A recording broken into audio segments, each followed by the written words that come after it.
Bismillahirrahmanirrahim. Assalamualaikum warahmatullahi wabarakatuh.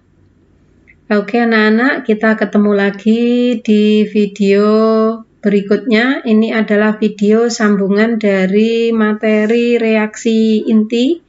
Nah, sekarang untuk yang video kali ini kita akan membahas secara singkat tentang radioaktivitas. Apa itu radioaktivitas? Radioaktivitas itu biasa juga diistilahkan dengan peluruhan nuklir. Apa itu? Radioaktivitas adalah kemampuan inti yang tidak stabil untuk memancarkan zat radioaktif atau meradiasikan alfa, beta, dan gamma menjadi inti yang lebih stabil. Nah, inti yang lebih stabil itu yang bagaimana? Inti yang lebih stabil itu inti yang sudah tidak memancarkan partikel radioaktif lagi. Nah, contohnya ini, saya ambilkan dari buku ini ya.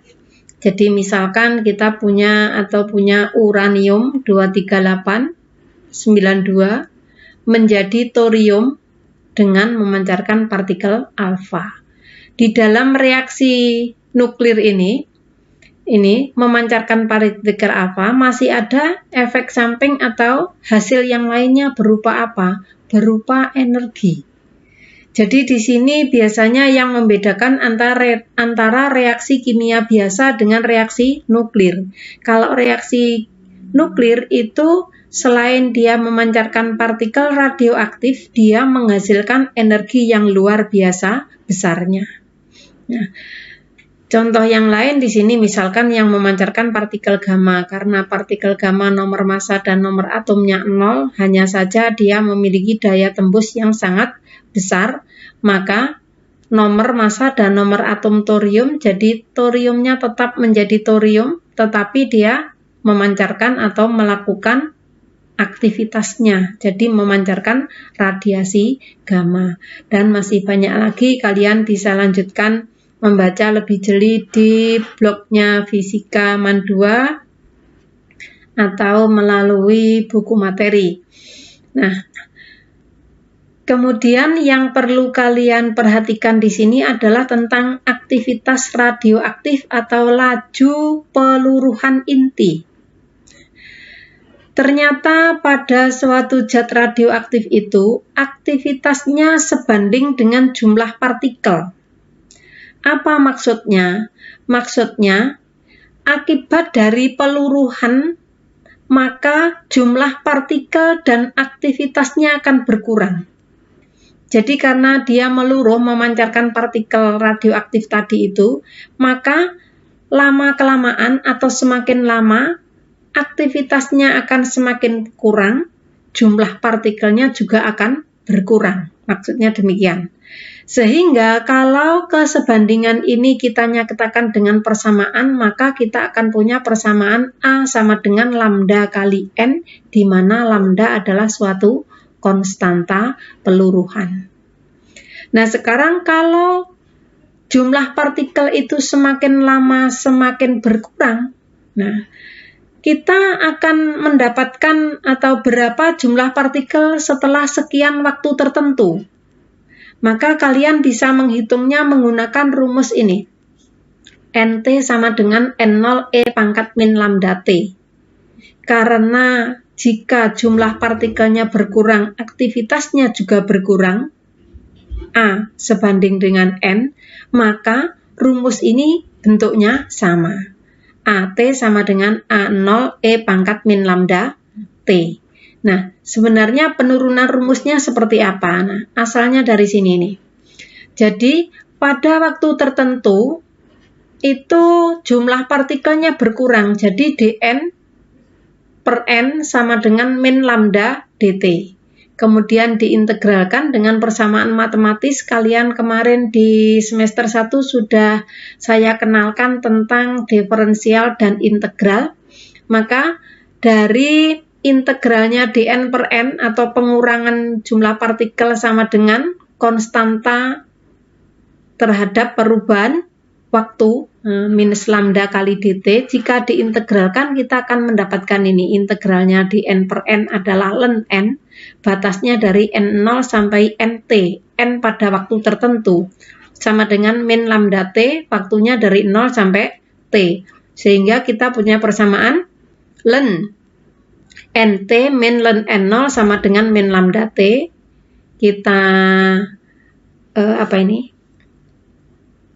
ingat rumusnya ln itu kan sama dengan rumusnya logaritma, gitu. Ln nt min n0 kan sama dengan ln nt per n0, sama dengan min lambda t. Sehingga kalau rumus ini kita rubah bentuknya, kita akan mendapatkan rumus itu tadi, nt sama dengan n0 e pangkat min lambda t. Di mana apa? Ingat sini N0 itu jumlah partikel mula-mula, NT adalah jumlah partikel selama waktu tertentu. Jadi kita hitung waktunya berapa kan gitu. Nah, selanjutnya kita juga perlu mengenal yang namanya waktu paruh. Apa itu waktu paruh? Waktu paruh di sini adalah waktu yang diperlukan oleh suatu radioaktivitas untuk meluruh sehingga jumlahnya tinggal setengahnya. Maksudnya bagaimana? Maksudnya demikian. Misalkan suatu atom itu jumlah partikelnya 10. Kemudian dia memiliki waktu paruh 2 tahun misalnya. Maka selama 2 tahun jumlah partikel yang 10 tadi tinggal separuhnya, jadi tinggal 5. 2 tahun kemudian tinggal separuhnya 5, berapa? 2,5 kan?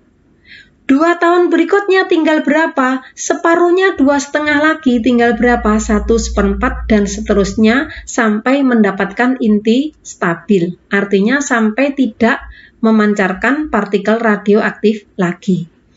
Nah, hubungan antara waktu paruh dengan konstanta peluruan bagaimana? Nah, hubungannya demikian ini. Lambda sama dengan 0,693 per T. Konstanta sama dengan atau konstanta peluruan itu adalah 0,693 per T waktu paruh, sehingga rumus yang tadi itu menggunakan lambda, karena lambdanya sudah disetarakan dengan waktu paruh, maka kalian berubah rumusnya menjadi seperti ini. N sama dengan N0 setengah pangkat T kecil per T besar. Karena A sebanding dengan N, maka dengan bentuk rumus yang sama, A sama dengan A0 min kali setengah pangkat T kecil per T besar. Nah, ini penurunan rumusnya seperti apa ini? Nah, jadi tadi ya, ketika waktu yang diperlukan untuk meluruh itu mencapai waktu paruh. Nah, artinya apa tadi itu? Partikelnya maupun aktivitasnya tinggal separuh dari semula. Nah, maka kita akan punya NT-nya kan setengah N0. N0 E pangkat min lambda T.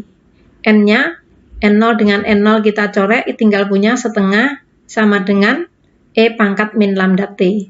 Selanjutnya, kalau diambil harga logaritma natural atau ln, maka ln setengah sama dengan ln E pangkat min lambda T. Kita akan punya ln setengah sama dengan min ln 2. Ini ya, ingat operasional ln sama dengan operasional log. Sama dengan lambda T, sehingga lambda sama dengan ln 2 per T. Ln 2 nilainya adalah 0,693. Dalam kaitannya dengan waktu paruh, jumlah inti yang tersisa pada waktu T dapat dituliskan sebagai berikut. Jadi rumus yang tadi itu karena ada kesetaraan antara konstanta terhadap waktu paruhnya, maka rumusnya menjadi seperti ini. Jadi NT sama dengan N0 E pangkat ln 2 per T, itu ln 2 per T, ln 2 nilainya adalah atau E pangkat ln 2 nilainya setengah, sehingga rumusnya jadi ini. NT sama dengan N0 kali setengah T kecil per T besar. Nah itu. Jadi penurunan rumusnya seperti itu, tapi yang perlu kalian cermati adalah rumus penggunaannya, karena waktu latihan soal biasanya rumus mana yang akan dipakai. Kalau diketahui lambda, tidak diketahui waktu paruhnya, kalian pakai rumus ini. Kalau tidak diketahui lambda, yang diketahui. Kalau yang diketahui waktu paruhnya, kalian pakai rumusnya yang ini. Nah, N sama dengan N0 setengah pangkat T kecil per T besar. Selanjutnya kalian perlu mengenal ini lagi. Nah, ini yang perlu kalian cermati, yaitu tentang deret radioaktif. Kita mengenal 4 deret radioaktif, yaitu deret thorium, neptunium, uranium, dan aktinium. Kalian mengenal 4 deret ini, kalian perlu memperhatikan ini. Kalian perhatikan inti induknya. Inti induknya thorium, ini neptunium, ini uranium. Perhatikan antara uranium sama aktinium, inti induknya sama-sama uranium tetapi memiliki nomor massa yang berbeda. Nah ini. Jadi di sini uranium 238, untuk yang deret aktinium di sini sumber atau inti induknya adalah aktinium 235. Kemudian ini waktu paruhnya nggak perlu dihafalkan, biasanya dalam soal sudah diketahui. Kemudian yang perlu kalian hafalkan ini rumus deretnya. Jadi kita punya deret, rumusnya adalah 4N, di sini 4N plus 1, 4N plus 2, 4N plus 3, gampang, diurut aja, 0, 1, 2, 3, 4. Nah, inti stabil akhir atau inti yang sudah tidak mengalami radioaktivitas lagi atau sudah tidak meluruh lagi, itu untuk deret thorium diakhiri dengan Pb, apa itu? Timbal. Nah, kemudian untuk neptunium diakhiri dengan Bi, uranium juga Pb, aktinium juga Pb, sama-sama timbal, yang berbeda hanya yang deret neptunium. Nah, ini gambaran dari perubahan masing-masing unsurnya. Ini yang deret thorium. Nah, di sini mulai dari ini menjadi terakhir adalah Pb. Kemudian deret neptunium, nah, kalian cermati, ini bisa kalian lihat di buku materi ya. Kemudian ini deret uranium, kemudian deret aktinium. Aktiniumnya dari mana? Ini dari sini kalian cari. Nah, sumbernya adalah uranium. Nah, mungkin untuk deret bisa dicermati lebih lanjut di bukunya materi ya. Untuk itu di video yang kali ini yang perlu saya jelaskan hanya ini. Materi yang lainnya yang tidak saya buatkan video berarti di situ sudah cukup jelas dan gampang untuk dipahami. Itu aja wes ya. Ingat ya. Fisika itu mudah. Alhamdulillahirabbil alamin. Wassalamualaikum warahmatullahi wabarakatuh.